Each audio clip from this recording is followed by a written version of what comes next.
Am I the a-hole for not acknowledging I have a sister? 9 years ago, we found out that my 28 female mother had a 5-year affair with someone she met from work. My parents divorced and she went on to get remarried to the man, Greg.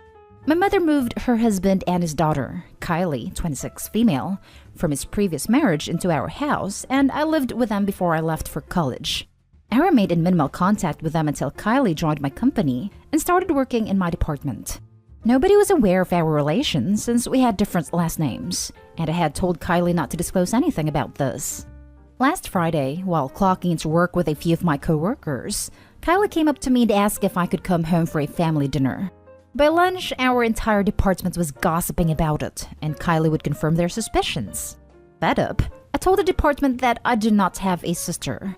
Things died down at work, and I agreed to make it to dinner considering it was my mother's birthday. At dinner, I was bombarded with questions about why I refused to acknowledge my sister at work and refused to even call her my sister. Greg told me I was a petty boy for embarrassing Kylie at work and that he has had enough of me mistreating his daughter. He told my mother that my misbehavior was a result of my parents cuddling. He demanded that I address him as my father and Kylie as my sister and to tell everyone at work that too. At that point, I had enough of his relentless chastising, so I told him that all he signed was a marriage certificate and not adoption papers, so I am not his daughter, therefore will not be addressing him as my father. I brought up the fact that I know my dad had created an account for my college fund and paid child support each month, but they used the funds to purchase a new car and to pay off credit card debt. Back then, they told me that I would have to get a part-time job to help with paying off college, because money was tight since they just got a new car. I always found it weird that Kylie never had to get a job to go to college and could afford to stay in a nice apartment during. Kylie was crying by the end of the argument. My mother broke down and yelled at me to stop, while Greg called me an ungrateful witch. I told them that if they only have the capacity to acknowledge and care for one daughter, then do not expect me to be in Kylie's life as her big sister, and left the house. I guess Kylie posted about it in social media because friends and family called me up. Some told me I was being harsh and unfair to Greg and my mother who took care of me, as well as Kylie who had nothing to do with this, while some understood where I was coming from. So, am I the a-hole for doing this? Now for the top comments. They stole your money. Sue the hell out of your cheating mother. To be honest, I'd stop calling her mother. Cheaters don't deserve any better. Yeah, if she was 19 and received money from her father that the mother and stepfather stole, then that's theft. Why did the dad not just give it directly to the daughter though? Opie might have been living with her mom during that time. I think some places require you to pay child support not until the child is 18, but independent. I guess Kylie posted about it on social media. This is where I have a problem with Kylie. I was a bit miffed that she alluded towards a relationship at work when you had previously told her not to, but now she has turned a private argument into a sympathy farming session. I don't like how she's playing this. Not the a-hole. You seem to have handled yourself really well with Greg. Blended families are complicated. It doesn't help that step-parents sometimes want to overstep. Yeah, I wonder why as well. Like, she asked Opie in front of all colleagues when clearly nobody knew about the relationship, and then informed the parents about this and then again on internet. Feels to me like she's manipulating to get sympathy. But the worst is the mom. Clearly sacrificed her own daughter over husband and stepdaughter. She is the a-hole. Thank you for the overwhelming response. I'm still in the middle of reading all your responses, but there seem to be parts that are confusing, and I couldn't elaborate due to the character limit. So I thought I'd clear things up here. Where I'm from, a lot of people live with their parents when they're in college, but I lived with them for a couple of months before college. Child support is mandated until 18, but my dad wanted to make sure I'm well taken care of, so he continued until I was independent at 21. My dad left me 2/3 of my tuition fee, and it was decided that my mother would pay the other 1/3. Unfortunately, child support in my country isn't heavily regulated, so people could get away with not paying, and people can also get away with misusing the funds. In my case, my dad deposited the money in a joint bank account that had both my mother's and my name on it. She can move funds in and out of that account without needing my permission. Conversely, I could too if I knew about it. And where I'm from, it's really common for parents to have joint accounts with their children, so it makes sense why she got away with that. My dad moved out of state and eventually out of the country, but we're still in close contact with one another. I didn't tell him about the job or having to pay for college myself because I didn't want him to worry. I also didn't find out about the college fund until finding the bank book and statements in the safe right before moving out. At that point, I just decided to cut contact and get out of there because there was already no point in arguing. About Kylie, my boss and HR know that Kylie is my stepsister, but that information is kept private and confidential. Our workplace has the tendency to gossip, and Kylie refers to me as her sister around family and friends. I ask if we can maintain our relationship at work strictly professional, which means not referring to me as her sister because I didn't want our co-workers to think that she got into our company because of our relations. She agreed. As for her social media post, she posted a solemn picture on Instagram and captioned, "Tonight is the most terrible night of her life because her family was breaking apart." When prompted in the comments, she elaborated on how I blew up at them and said I would be cutting ties. While I understand that Kylie is innocent and that I shouldn't extend my resentment from my mother and Greg towards her, so I treat her like a co-worker, but I can't bring myself to see her as my family or a friend, and I'm finding it even harder to do so after her social media post. Sorry for a super long comment, and I hope this clears a few things up. If there's anything else that's confusing, I would be glad to elaborate. Kylie isn't so innocent. I'm willing to bet that she didn't include why you blew up at them or why you wanted to cut ties. She's old enough to know what her father and mother did. She's making you look bad in order to get sympathy and attention. You did nothing wrong, but they did, including Kylie. Next story. Would I be the a-hole if I ask my ex to stop having our daughter call his new girlfriend Mom? So my ex-husband and I got a divorce several years ago. I got remarried in January 2021, and he started dating someone that same month. My ex-husband knocked up his fairly new girlfriend, and our daughter 8 is starting to show resentment towards them. When I got remarried, my daughter started calling my husband Daddy. It was completely unprompted. I asked her about it, and she said that she felt like he was her daddy, and that's what she wanted to do. My ex-husband freaked the hell out and ended up screaming at her. She told me about it happening when I picked her up and she was crying. I talked to my ex and he apologized to me, but never to her. I now have my daughter in therapy because of multiple things he has been saying to her, which the therapist told me not to inform him that she's going. Now, I really worry about my daughter's mental health. My daughter told me today that her father has been telling her to call his new girlfriend Mom, since she's going to be giving birth to a new sibling. My daughter is already upset about the new baby and doesn't want anything to do with it. I have no idea what to do. My husband has been in my daughter's life for multiple years, and no one told her to call him Daddy. This new girlfriend has only known my daughter for a few months, and her father is pushing her to call his girlfriend Mom. Would I be the a-hole if I ask my ex to stop, or if I talked with a girlfriend?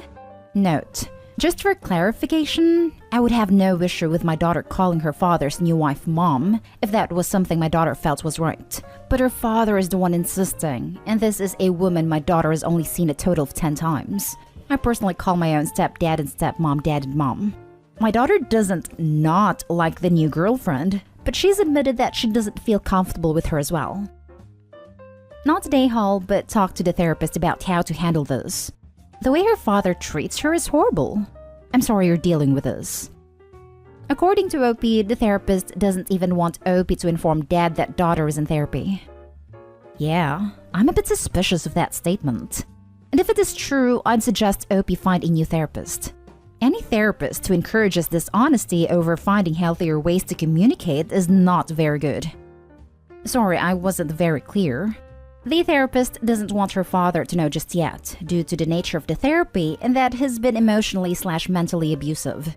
He will be brought into the sessions at some point, but the therapist wants to wait until she knows it's safe for my daughter. Not day Hall. Explain to your daughter she can call the parental figures in her life what she wants, and feel no guilt. He doesn't want your daughter calling her stepdad Daddy, but wants his daughter to call her stepmother Mommy? No, ma'am. He's trying to have the best of both worlds. Update. Holy cow, I didn't expect to get so many responses, and I have been reading through as many as I can. I see a lot of people mentioning lawyers. I have a lawyer, and he is aware of everything. He said that currently there is nothing I can do because there hasn't been physical harm, but we are noting everything.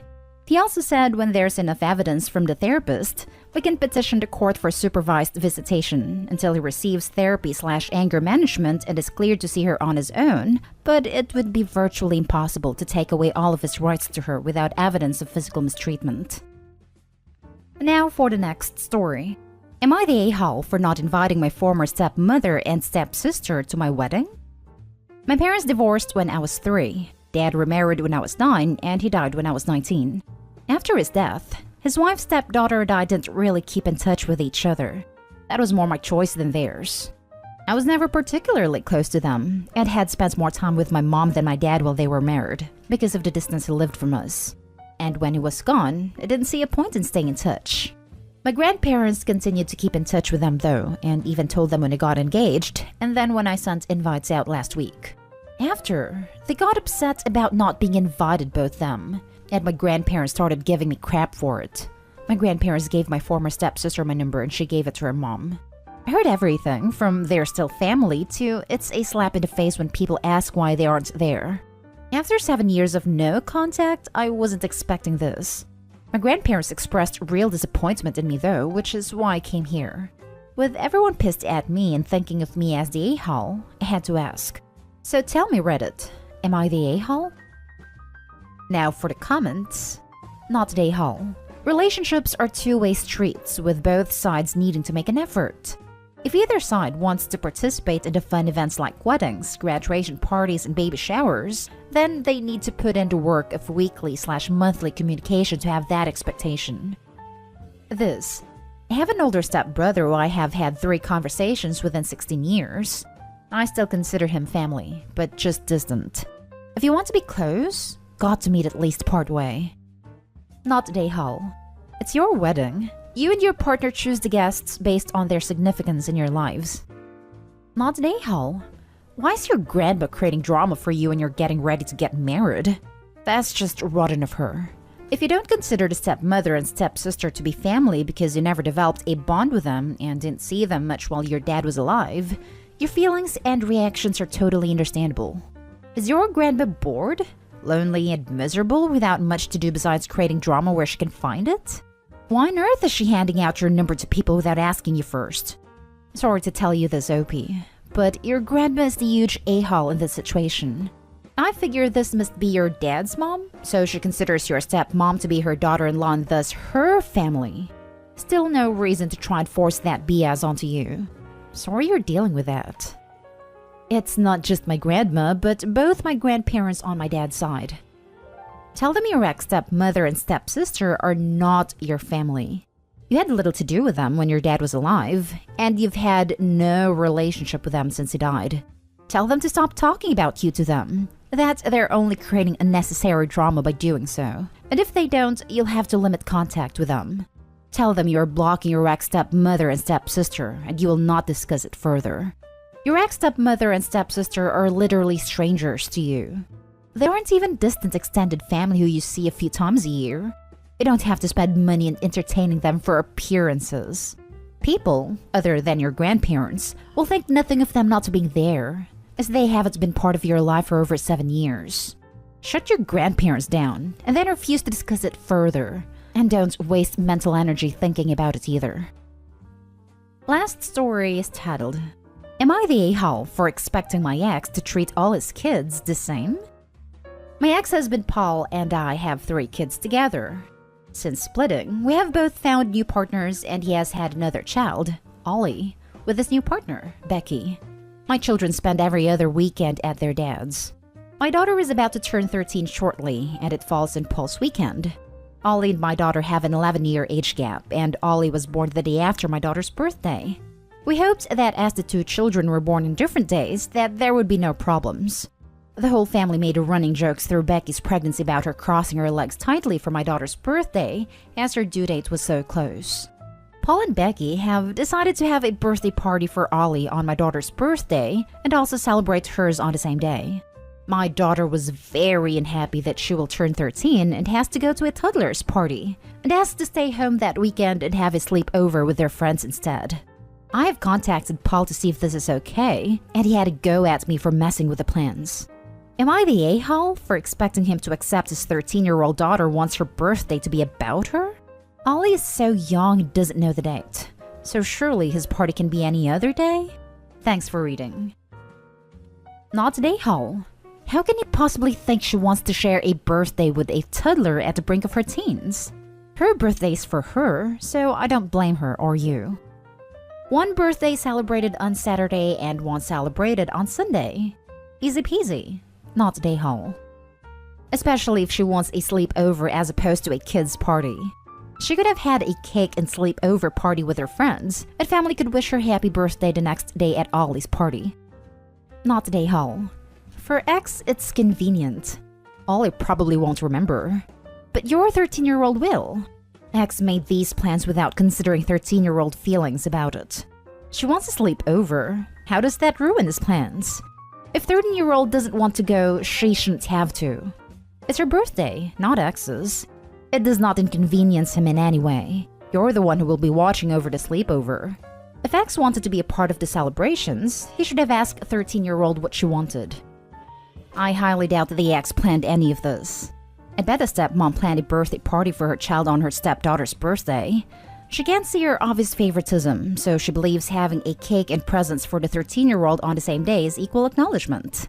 She wants a sleepover. How does that ruin his plans? He's not worried about his plans being ruined. He's worried if his family and friends will judge him for celebrating his 2-year-old's birthday on the older child's birthday. If she's there and gets a token cake and presents, it's all good. If she chooses to stay with mom, then everyone knows she's unhappy with the favoritism. Isn't it Jane's birthday? Where is she? That above is what he wants to avoid.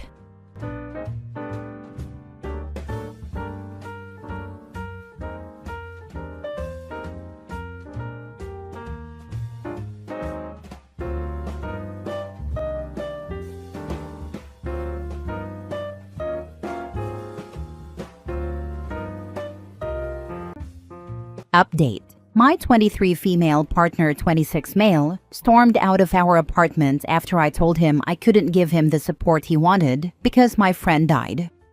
Original post. Okay, so it's totally okay if you go to your partner to talk about things that are upsetting you. Same for them coming to you. I get it. It's normal to do that. What my boyfriend of 2 years does is a bit much. Literally, we were having a completely normal conversation. We were talking about a TV show we really enjoy after I'd just gotten off a 12-hour shift. I just wanted an easy evening, and I told him that. I told him that right now I don't have the mental space to deal with anything else on top of what I'm already dealing with. A friend of mine just ended herself not even 2 days ago, and I'm a nurse, so I'm exhausted on top of everything else. It was cool and chill until I stopped talking to turn on said show for us to watch. Then, out of nowhere, he started talking about how much he hated his dad. This would be fine if it didn't happen every time we spoke. Like, even on the day I found out my best friend in the entire world killed herself, he started talking about his dad, about how much he doesn't like him, how he doesn't feel respected by him, and how much it sucks that his dad won't change. I get it. Not having a good relationship with a parent is hard, and I give him the space to talk about it usually, but I just can't handle it right now. Literally, I got off the phone with my friend sobbing mom, and I was in a weird, foggy headspace where nothing felt real. I told him what was up, he said sorry and hugged me, and then not even 15 minutes later, the same conversation that we've had a million times came up again. I ended up just sitting there, barely paying attention, while he talked at me for over an hour before I excused myself and took a bath. I told him very bluntly tonight that I really just need a few days to mentally recover, and I don't believe I'm in the space to comfort him the way he needs. And he totally flipped out on me. He called me a bitch, told me I was completely selfish, and that he needs to talk about his dad so he doesn't obsess over it. He told me I don't understand what he's going through, because I never had a dad in my life to begin with. I got defensive because that comment hurt my feelings, which made everything worse. I told him that, yeah, I didn't have a relationship with my dad, but I don't spend every hour of every day talking about it. He ended up screaming at me that I need to shut my freaking mouth, and he hit the wall beside my head. Then he grabbed his car keys and drove off, leaving me there. He still isn't back, and it's 1 a.m. His location is off. He hasn't returned my phone calls. All I got from him was a concerning text message around 11:30 saying, "You're completely unempathetic to what I'm going through. I hope you think about your actions." I don't know what to do going forward from here. I want to have a conversation with him about all of this when he gets home, but I don't even know where to start. This is the first time in our entire relationship where I've told him I don't have the mental space. This is also the first time in our relationship where he stormed out like this.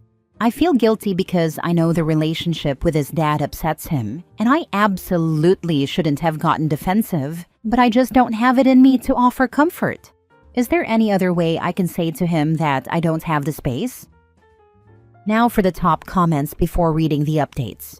Leave. He's abusive. Next time it could be your face, not the wall 2 inches from it. That's abuse. Leave. For your safety. Agreed. That's abuse. And it's scary to think that this could definitely turn violent very quickly. Of note, it also didn't start or stop when he punched the wall. He made the hurtful comment about OP's dad, which is emotional abuse. Then spent the time away from the house, mentally abusing more by saying that OP needed to think about her actions. If it was rude comments in an argument, that would be bad. But the stuff after and the hitting part is really, really bad. Don't have a conversation with him. Leave. He punched the wall next to your head. That's not okay. That is your neon flashing light that he is not a safe person. You do not need to explain yourself to him. You already did. And his response was you yell at you, call you names, and then punch the wall next to your head. Leave his crazy butt. Leave quickly and quietly. The fact she had to specifically say, "Can we have a chill evening please where we don't ruminate on you hating your dad," is insane. And that she felt she had to have a good reason to just chill. He's made her feel obligated to be his therapist 24/7. How exhausting. He's a loser. Mini update. I'm not going to lie. The moment comments started coming in about abuse, I felt sick. Luckily, the panic I felt lit a fire under my butt. I freaked out. Spam called my brother at like 2 in the morning to wake him up, grabbed my basic essentials and a few bits of clothing, and left. I'm staying at my brother and his partner's house right now because that's what they told me to do. I turned off my location, and I haven't returned his calls or texts. He got home an hour ago and started spam calling me when he realized I wasn't there. He's throwing out a lot of apologies and begging right now, and I feel completely overwhelmed with guilt and this need to be there for him. But I don't want to be the thing he hits next. I just want to say I am eternally grateful for everyone here. And I'm grateful for my brother, who was absolutely horrified when I told him what happened and opened his home to me. I'm going to talk to my mom, and we're going to figure out a way to get me out of there and away from him permanently. Thank you all so much again. I'm going to get some more rest. I just wanted to let everyone know I was safe. Now for the second update. Hi, I just wanted to come on here to say one thing. Everyone who said he's abusive was completely correct. These past 48 hours have been nothing short of a nightmare. My now ex-boyfriend started with extremely apologetic texts, telling me how he never meant to react like that he'll get therapy, that he'll do anything if I just come back home. Once those didn't get a response, he started getting desperate. There were a lot of threats of self-harm. He told me he needed me to drive him to the mental hospital because he didn't trust himself.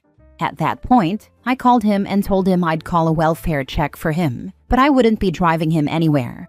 Then he got mean, telling me that I should consider myself lucky that he loves me because no one else ever will. He accused me of sleeping around. He told me that my friend ended herself because I neglected her, just like I'm neglecting him. That broke me. I told him that we're done and that I need to come get my stuff, so he needs to be out of the apartment. I also told him that I wasn't coming alone and that my brother and his partner were coming to help me. I went to get my things earlier today while he was at work. He trashed my apartment. There were holes in the walls. He destroyed all my clothing. He tore up photos. My makeup is ruined. Anything that he thought might have sentimental value to me is destroyed. I took photos of everything. I don't know what to do about the damage to the actual walls of my apartment or what to do about the lease. I'm thinking of filing a protective order against him in case he starts showing up at my job.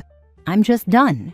I'm checking out for a while and I'm going to focus on restarting and getting myself back together. Definitely get a protective order. Notify the police and apartment management of the damage to the apartment and yourself. Do not let him know where you're staying. Yeah, you need to file a report as soon as possible. I'd honestly press for charges against him, and your landlord may wish to do so too. Do you have renter's insurance? If charges are pressed against your ex, insurance may be willing to reimburse up to a point. The way guys like this stay hovering at about a 20 in terms of anger and violence, and then immediately ramp up to 110 when their chosen target/victim/plaything decides not to put up with it anymore, is truly terrifying. Yeah, no kidding, the deadliest time in an abusive relationship is when you try to leave. He gets obsessive about his father, unless he obsessively talks about his father all the freaking time. And if he's destroyed her apartment, next call needs to be to the police for destruction of property. He needs to carry that weight. I obsessively talked about my mom a lot, but I absolutely hated that I did that. I stopped doing it at some point, and I'm so glad I have that weight off my psyche. But if someone had asked me to stop talking about her, I wouldn't have blamed them. I've called the police to make a person manipulating people by threatening self-harm go to the hospital. 10 out of 10 recommend. They either mean it and therefore need it, or they get to spend 72 hours explaining to strangers they didn't mean it for like $30,000. I did the same with my abusive boyfriend when he drove off, drunk and threatening to drive into a tree. Zero regrets for calling the cops. I would have called them even without a suicide threat. He was over drinking and driving limits in our country.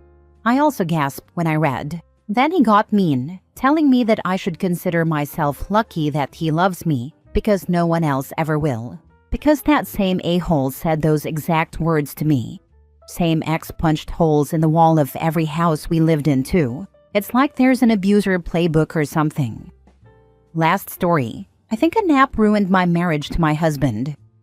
Original post. I, 28 female, am married to 30 male. I've been married for under a year, but with my husband for 6. We have a 3-month-old little girl who's fantastic. I'm a first-time mom who's a stay-at-home mom. My husband works from home. My husband's not dumb, just emotionally inept sometimes. I've had a lot of resentment building since I was pregnant. His mom tormented me through my pregnancy by talking about miscarriages, stillbirths, and saying dead baby to me every time my husband wasn't around. She denied it. He sympathized with me, but nothing was ever truly done. Since I gave birth, my husband's just been clueless. When I was in the hospital recovering, he would go home and sleep and leave me all alone because the couch was uncomfortable. I had to call him 20 times to get him to wake up and come back to the hospital because I was lonely. Then when we left, he was asking me to carry things to the car with him. The nurse had to tell him I shouldn't be carrying anything. I'd just given birth. When we got home, he complained about his lack of sleep. I was struggling, learning how to nurse. He was my cheerleader through nursing. I have to give him credit there. As the first 2 months went by, I was consistently bawling about how sleep-deprived I was while he was getting 8 to 10 hours of uninterrupted sleep every night. It caused a lot of fights because I couldn't hear him tell me he was exhausted without having a meltdown. Then his mom would come over, and they'd leave a huge mess for me to clean on more than one occasion. He complained about the basement being messy, so I helped him lift things and clean it up. It caused me to start bleeding heavily, and my doctor told me I shouldn't be lifting anything heavy. This is a point of contention, because my husband continuously asked me to help him lift heavy things, and I couldn't, so he'd get annoyed. Then he'd complain about it all day. Now we're at month 3, and I think my marriage is over. We've been distant ever since the baby arrived, and I haven't wanted to have sex or be affectionate. My husband has been asking if I'm alright a lot, and I say I'm fine. I don't know what else to say, but I feel miserable and tense up every time he walks into the same room as me. Today, he was on my case about walking our dog. I'm so exhausted from exclusively breastfeeding, and I don't have the energy to walk her. I had been up since 2:30 a.m. with my baby and just couldn't handle anything else on my plate. So he whined and moaned about doing it, but promised me I could nap. I snapped and reminded him that I haven't slept a full 8 hours in months. He got pissy and stormed off. He avoided me the entire day and locked himself in his office.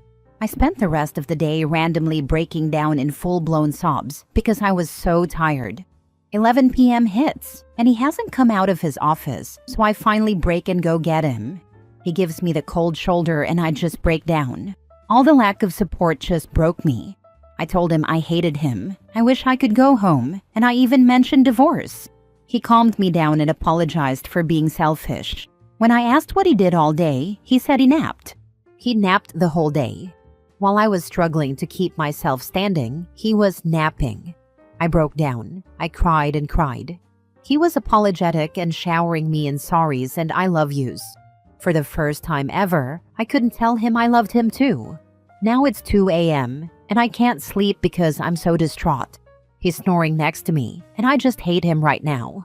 I want to take my baby and run away. I don't want to live here anymore. Being a single mom seems easier than dealing with all this emotional stress and neglect. What am I supposed to do? I just can't believe I'm ready to leave him all because he took a nap. Now for the top advice before reading the update. Oh man, this is classic. When you finally divorce him, he will be shocked and you will be relieved. Men like this are emotionally stunted and can't empathize properly until you're literally breaking down and forcing them to care. Then you get apologies, but there won't be change. Talk about exhausting and unsustainable. Personally, I would run. Maybe leaving, even if it's for a break, could be a wake-up call, though I doubt sustained change. He is incredibly selfish. That's way beyond being emotionally inept. His sorry and love words mean absolutely nothing. Do you have family that you and your child can go to? I moved to his home state on the other side of the country away from my family. Text them right now so you don't second-guess yourself in the morning. Tell them it's an emergency and you need help. Also, sorry, this really sucks. Now for the update. So we talked. Well, I talked. He listened. I told him I couldn't do this anymore and that something needed to change immediately, or I was going to go back home and take my baby with me. He stared at me, confused, but then realized I had 2 bags packed by my dresser and was ready to leave. I finally was able to articulate all the resentment that had been building, his mom's cruel and careless behavior, feeling abandoned at the hospital, and now at home. How it feels that everything falls onto me so he can bring a paycheck home. I realized after saying all this that I hadn't really told him how I was feeling. I just continued to bottle it up.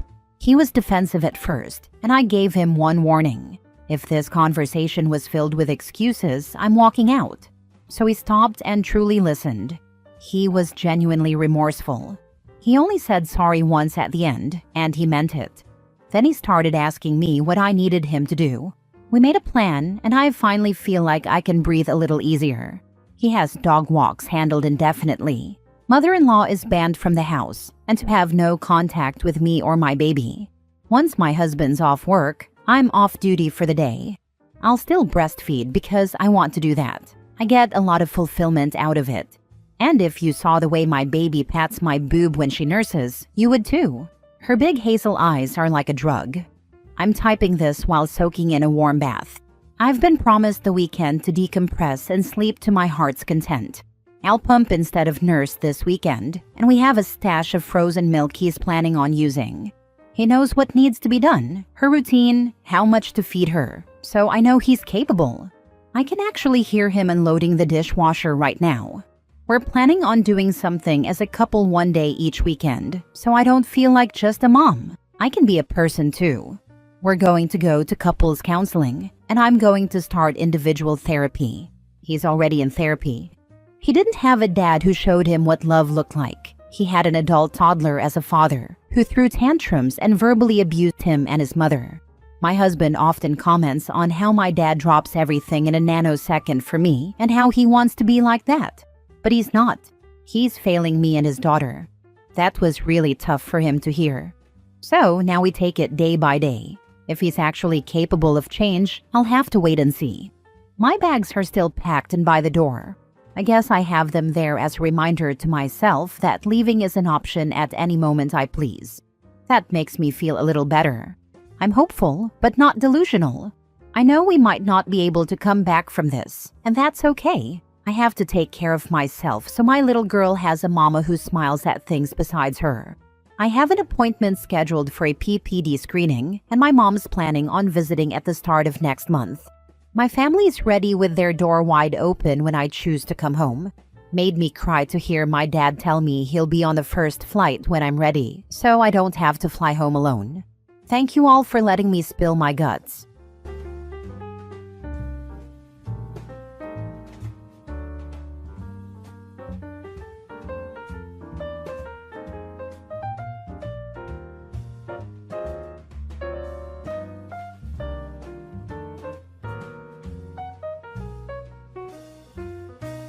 Am I the a-hole for telling my brother-in-law I will never forgive his daughter, and I have no intention of ever having her near my family? The first part of this story was posted a few days ago. Link in the description. Hi all, thank you very much for your replies to my previous post. I really appreciate you taking the time to help me with your words, your experiences, and your feedback. Talking to you here has been really therapeutic for me, but also really sad to hear about some of your experiences. I have received many messages from you asking me to update. There's not really much to say. Nothing big happened, but I have talked to my sister and she gave me some updates. Before getting to that, I want to clarify some main aspects that keep coming up. We are all sure that Kelly lied. There is no debate there. No what if. No one has any doubts. Some of you really have a sick mind just like Kelly, so I can understand why you are taking her side. But please try to stop being so gross, even for a little bit. I get that some of you speak from personal experience, but for the love of God, not all deranged teenagers were victims of SA, and most certainly my husband did not SA her. For those who need things to be spelled out because they don't understand otherwise, stop sending me DMs claiming my husband is a predator, telling me I'll regret it when the truth comes out, calling me names for defending my husband, or saying that I'm protecting predators. I will continue ignoring your messages. I will not lower myself to your level, and I will not entertain your delusions. Right now it seems the only predators are you, because otherwise you wouldn't be such sick individuals wishing bad things on people you don't even know. So, I am not willing to forgive Kelly. I am not willing to allow her to apologize. I am not willing to ever have her near my family, meaning my husband and my son. My husband is not willing to do any of these things either. This is a shared decision, and we will never have anything to do with this girl. Stop blaming me for what the rest of my family is doing. I do not command my parents, my sister, Kelly's father, or my nephew. If they cut contact with her, it was their own decision. We just told them our boundaries, but they can do what they want. Now, on to the update. As I said, I talked to my sister, and some things are going to happen this week.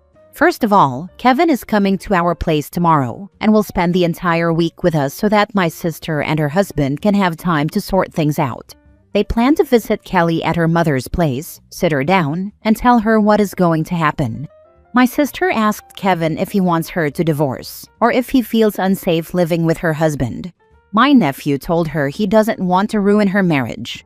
He does not hate Joe, even if he said it a couple of times. He doesn't feel unsafe with him, but he never wants to be near Kelly again. My sister and Joe have started working with a therapist to see if they can salvage their marriage, and it has really helped them. So for those wishing them to divorce, they will not. The therapist explained to Joe that he can still have a relationship with his daughter while keeping his other family too. The only thing needed is for him to be willing to work for it. She also said that divorcing and giving up his own life and happiness is not a solution, because where does it end? He divorces my sister, in a few years gets a new wife, and if Kelly does something again to that new family, is he going to give up everything and start over again? He needs to see himself and Kelly as two different individuals with their own paths in life. They don't need to be tied together to have a parent-child relationship. And he also needs to show his kids that marriages are not jokes. You don't give up the first time something crappy happens. So, they decided to work together on their marriage. They will let Kelly know how things will be from now on, meaning Jo will continue seeing and supporting her, but she will live full-time with her mother. Her mother is on board with this and was part of these discussions. A Redditor suggested that in the future, Kevin can stay at my place if they want to have Kelly over, and I suggested this to my sister. I told her that our house will always be open for Kevin, so we can do that if Kevin is comfortable with it. I don't think he will refuse since he enjoys spending time with us and his baby cousin, but we need to see how he'll feel about her being in his house. Right now, Kevin is also in therapy because he's been having nightmares and violent outbursts when he hears about Kelly, so this won't be suggested to him anytime soon. The last time he heard about her, he had a panic attack, started crying, and shouted that he hates her and wishes we had never met her. I am confident that with therapy, he will go back to his happy self, but baby steps. He doesn't need to be rushed right now. We are all focused on his well-being and mental health right now, and the summer break will be perfect for him.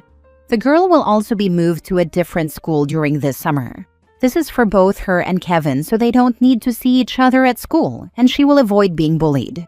Her friends who she told the stories to went home and told their parents, so now Kelly is forbidden from going to their houses because their parents don't want to risk it. I would like to say I'm surprised, but honestly, I'm not. No sane adults will allow someone like her into their home and risk being accused of things. I'm also somewhat relieved that the adults who are close to her in one way or another are now aware of what's happening so they can protect themselves and not have to face what we did. So that's pretty much it for now. I think I will keep updating if anything interesting happens. I'm excited to have my nephew here for the week. I'll finally have my partner to game with, since my boomer of a husband is not that much into games, so obviously not as fun as Kevin. I remember being Kelly's age, and some friends told me stories of their exploits. Meanwhile, I didn't even have my first kiss until I was 15. I didn't make anything up because I saw it as a can't-win situation. Be honest, be a prude. Make something up, someone will shame. Probably because I was a bit of a dork. But as an adult thinking back on my friends' stories, I'm sure they weren't all legit. But they still managed to not accuse a member of their extended families of perving. Jesus, if she wanted to make up an accidental story, she could have gone with her walking in on the guy changing, instead of uncle flashed his junkle. Instead, she made herself into someone you need to protect your family from, instead of someone to protect. You're making the only reasonable call. Yeah, even imagining an insecure teenage girl trying to impress her friends, she'd normally make up a consensual encounter, maybe a holiday fling so it couldn't be fact-checked. She's old enough to know that pretending to be harassed by an adult family member is something they would find horrifying. Her behavior is not normal. And while I completely understand OP's family cutting her off for their own protection, I do hope her mother will get her into therapy to address this as either she has been exposed to inappropriate behavior from someone else for it to be so normalized to her, or is so comfortable lying about something horrific, which is still a big red flag about her behavior and mental health. I think you are all taking the right steps. Perhaps giving Kevin a lock for his door that can be locked from in and outside would help him to feel more secure and safe in his own home, as his room would really be a safe space for him. Also, if he does stay with you while Kelly is there, he will have the peace of mind of knowing that she can't actually get in, even while he's not there. Not that she would do anything to his room or property, but still for his sake. Keep standing your ground and good luck, OP. Thank you. This is a great idea. I will keep it in mind. I have a feeling more will come out in the following months about Kelly's behavior. It seems Kevin does not feel safe at home and hasn't for a while. He was nervous when he told you, but I don't think it was because he was afraid you'd get mad at him. I think he was afraid of Kelly finding out about it and there being backlash. Sometimes you don't fully express your trauma or fears, or even realize you have them until the situation is out in the open and the source is far away. Next story. Am I the a-hole for calling off my birthday weekend trip because I don't want my stepsister there? My mom married her husband Carl 4 years ago. Carl's daughter Megan, 15 female, came with him. She spends 50% of her time with us, and the other 50% of the time she's with her mom. My dad died 9 years ago, so I live with my mom and Carl all the time. I, 16 male, almost 17, don't like Megan. When we first met, she was okay when I saw her for like an hour, but after we saw them more, it became more unbearable. She was always trying to switch over games I was playing, and she would throw my games if she thought they looked boring or too boyish. One time, she pulled out the plug for the TV and my PS2, my dad's old console that's now mine, while I was playing. The other thing was my mom would give me money and tell me to take her to the store and grab snacks together. She'd insist on getting all the stuff she liked, and she even tried to take the money out of my hands or snatch the stuff out of the cashier's hands when it was something I liked, but she didn't. Then she'd ask me why I didn't like her on the walk home and act like I was denying her getting anything she liked. When we all moved in together, she kept trying to come into my room whenever she wanted to and would stop me from closing the door. One time, I had to physically drag her out of my room, and then she wanted to steal one of my games. So I locked up all that stuff so she couldn't get to them. My mom bought me a lock for my closet and my bedroom door for extra security. Once those went up, she invited her friends over and they tried to break into my room and my closet. She used to take food off my plate, but when I started refusing to eat at the table, Carl put a stop to it. Then she'd make a big deal out of it when I didn't sit next to her. When my mom and Carl went on their honeymoon, Megan was with her mom and I was with my paternal grandparents. She whined for months that I'd done fun stuff that week I stayed with my grandparents, to the point that she would call and text me to whine about it when she was at her mom's house, and then got me into trouble because I blocked her. She's still really bad about coming into my room without asking, taking my stuff and breaking it or not bringing it back. She's weird around my friends and tries to flirt with them. She tried to kiss a few of them. Then she tried to make me date her best friend and called me gay slurs when I wouldn't. When she found out I was gay and didn't tell her, she had a meltdown and called herself my sister and said I meant to tell her that stuff. My mom asked me why I ignored her when she was doing that, and I told her all I had to say to Megan was that she isn't my sister, and I didn't think she or Carl would like that. She ruined my favorite hoodie by giving it to her best friend, and then she kept pressuring me to let her off the hook because my mom demanded Carl make her work to pay for it. And whenever we're left on our own, she takes the money my mom and Carl leave us and orders food for herself and basically tells me to suck it up, even though the money is left for both of us. My mom and Carl know all this. My mom and I have talked about my feelings about Megan, but she still told me Megan had to come to my birthday weekend at a cabin with my friends and that she and Carl would supervise. She made me wait for the weekend after my birthday instead of the weekend of my birthday because Megan will be with her mom on my actual birthday and that weekend. She told me Megan is still my sister, which I argued with, and that I shouldn't exclude her from something like that. So I told my mom to call the whole thing off, and I told my friends there was a big change of plans and there's no cabin and we'll do something else. My mom told me not to throw a temper tantrum and to think about Megan's feelings, knowing I called it off because she was supposed to come. I told her I really don't care, and I don't want Megan there, and it will ruin the weekend if she is.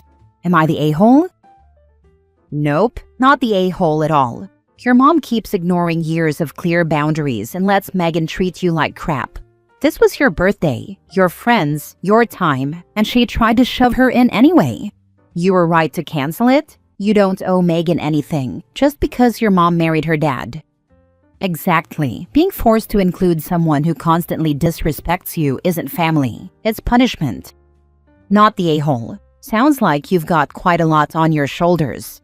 Maybe you could try asking your grandma to speak to your mother about the Megan issue, because what she is doing to you is considered bullying, and there is no way you can be comfortable taking your bully to your birthday weekend trip. It's obviously not going to be enjoyable for yourself.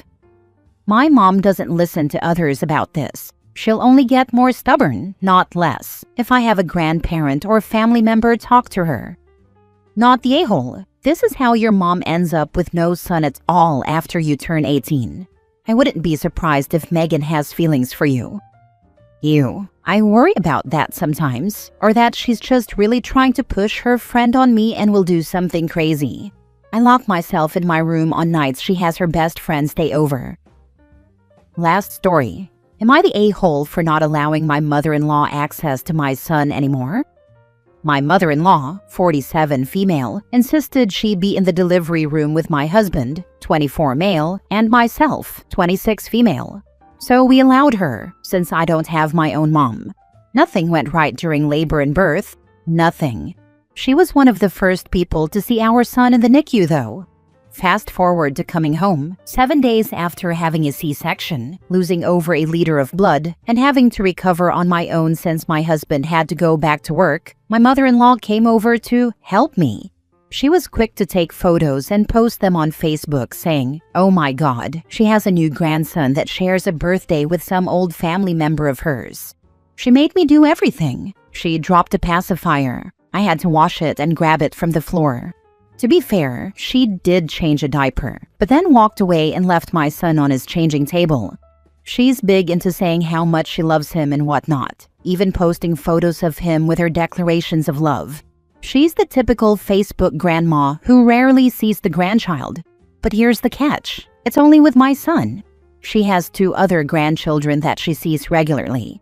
Now 8 months have come and gone. She's seen my son a handful of times. Most were by pure coincidence from running into her in public. The last time she came over, she said that she didn't have the capacity to be a grandparent right now, but she was going to do better.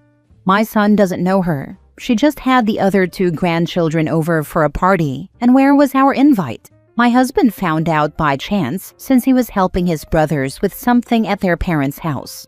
She claimed she got sick and couldn't see him. The last time she was sick, it was like a play-by-play from the Mean Girls scene. Cough, cough, I'm sick. My husband and I are done. We're going to take our son to his first Canada Day parade tomorrow, and she's going to insist that we sit with her. But I don't want to. I won't. My husband and I have agreed we're not accepting invites from them anymore since we're replaceable. Our son doesn't need to know how much she doesn't actually care about him.